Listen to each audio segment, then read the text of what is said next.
Hello welcome back to my channel. ఆడపిల్లలు ఎక్కడో పుడతారు, ఎక్కడో చేసుకుంటారు, ఎక్కడో వెళ్ళిపోతారు కదా. అదే అమ్మాయిల జీవితం. ఈజీ చెప్పడం కానీ పడడం కష్టం. నిజంగా ఇది పోయిన సమ్మర్ వీడియో అండి. నేను ఊరికి వెళ్తున్న అమ్మ వాళ్ళ ఊరికి. ఎప్పుడు వెళ్ళేది ఒక ఎత్తు అయితే ఇప్పుడు వెళ్ళేది ఒక ఎత్తు అనమాట. మా చెల్లి ఎంగేజ్మెంట్ అంటే అక్కడికి వెళ్ళేదాకా తెలియదులేండి. అన్ఎక్స్పెక్టెడ్గా వెళ్ళాము, అన్ఎక్స్పెక్టెడ్గా కుదిరిపోయింది. ఎన్నో ఇయర్స్ నుంచి చూస్తుంటే అండ్ ఈజీగా అనేస్తారు ఒక అమ్మాయి గురించి, కానీ పడే వాళ్ళకే తెలుస్తుంది. ఇక్కడ మా అమ్మ వెళ్ళిన తర్వాత ప్రతి ఇయర్ ప్రతిసారి వెళ్ళినప్పుడు ఇలా తీస్తుందండి దిష్టి. అంటే నాకనే కాదు, పిల్లలు ఉన్నారు కదా, మీ ఇంట్లో కూడా మీ మమ్మీ ఇంతేనా అండి? ఎందుకో ఇంకా పెద్దవాళ్ళు అయ్యాం కదా అని చెప్పినా వినరనమాట. వాళ్ళది నాకు ఎందుకో వీడియో పెట్టాలనిపించింది. మా అమ్మ ప్రతిసారి తీస్తుంది. మా బుడ్డి మా బాబుకి ముగ్గురికి కలిపి తీస్తుంది, మళ్ళీ నన్ను వదిలేదు. అదే కదా అమ్మ ప్రేమ అంటే. యాక్చువల్లీ ఇంటికైతే వచ్చేసాము. ఈసారి కొంచెం హ్యాపీ, కొంచెం బాధనే చెప్పాలి. ఎందుకనేది వీడియోలో చెప్తా. ఇది చూడండి. నెక్స్ట్ మా చెల్లిని వాళ్ళ ఇంటికి వెళ్తున్నాము, ఇల్లు చూసి రావడానికి. యాక్చువల్లీ డాడీ అంతా మాట్లాడుకున్నారు, బట్ కానీ మా చెల్లి ఒప్పుకుందో లేదో. అంటే అప్పటికే చాలా చూసాము, చాలామంది చాలా రకాలుగా మాట్లాడడము, కొంచెం విసుగు అనిపించింది. కానీ అమ్మాయి జీవితం అలా కాదు కదా, తల్లిదండ్రికే తెలుస్తుంది ఏదైనా కూడా. నేను ఒక చోట అయితే, నేను ఒక మూల అయితే తను ఒక మూల పడిందండి. నేను ఆంధ్ర ప్యూర్ అయితే, మా చెల్లి కర్ణాటక. మేము ఉండేది కూడా ఆంధ్ర కర్ణాటక బార్డర్లో ఉంటాము. మా రిలేషన్స్ కూడా మా చిన్నాన్న వాళ్ళకి, మా మేనత్తకి కర్ణాటకలో చేసుకున్నాము. మా గ్రాండ్ ఫాదర్ అలా అక్కడ వెళ్ళి టీచర్గా వర్క్ చేస్తూ ఉండిపోవడం వల్ల ఇప్పుడు మా చెల్లికి కూడా అటువైపే వచ్చే సంబంధాలు. కర్ణాటక అండ్ తెలంగాణ రెండిటి మిడిల్లో పడిపోయింది మా చెల్లి ఇప్పుడు.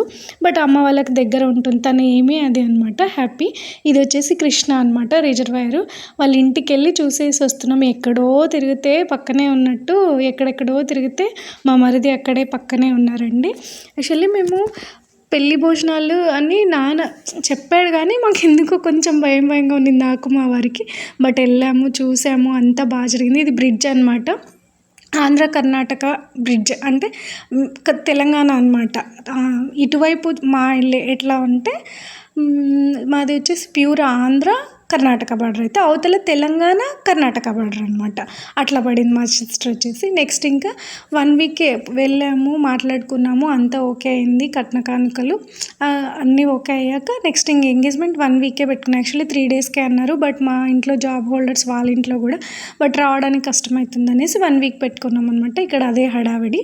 ఒక్కొక్క సాంప్రదాయంలో ఒక్కొక్కలాగా ఉంటుంది కదా. వాళ్ళ తెలంగాణ, మాది ప్యూర్ ఆంధ్ర. బట్ పర్లేదు, ఉన్న కాటికైనా మంచిగానే కాదు, పెళ్ళి కన్నా ఎంగేజ్మెంటే గ్రాండ్గా కరెక్ట్ ఈ టైంకి జరిగిందండి. అందుకే నేను ఇప్పుడు పోస్ట్ చేస్తున్నా. అప్పుడు కుదరలేదు నాకు చేయడానికి, బట్ వీడియోస్ కూడా సరిగా లేకపోయిన దగ్గర చాలా గ్రాండ్గా జరిగిందండి. కొద్దిమంది ఏమి ఒక 50 మెంబర్స్ మధ్యలో మా చెల్లి ఎంగేజ్మెంట్ బాగా అంటే గ్రాండ్గా జరిగింది. ముందు రోజే మేము అన్నీ ఇట్లా డెకరేషన్ చేసుకున్నాం, ఇంట్లోనే చేసామన్నమాట. మా సిస్టర్స్ అంటే మా చెల్లి వాళ్ళు, కజిన్స్ అందరూ కలిసి బాగా గ్రాండ్గా చేసుకున్నాము. ఇక్కడ చూడండి, వాళ్ళ సాంప్రదాయం ప్రకారము ఎంగేజ్మెంట్లో అమ్మాయికి ఒడిబియ్యం, వడ్లు నించుతారంట అండి టెంకాయలతో పాటు. నెక్స్ట్ లగ్న పత్రిక రాసుకున్నాం అనమాట ఆ రోజే.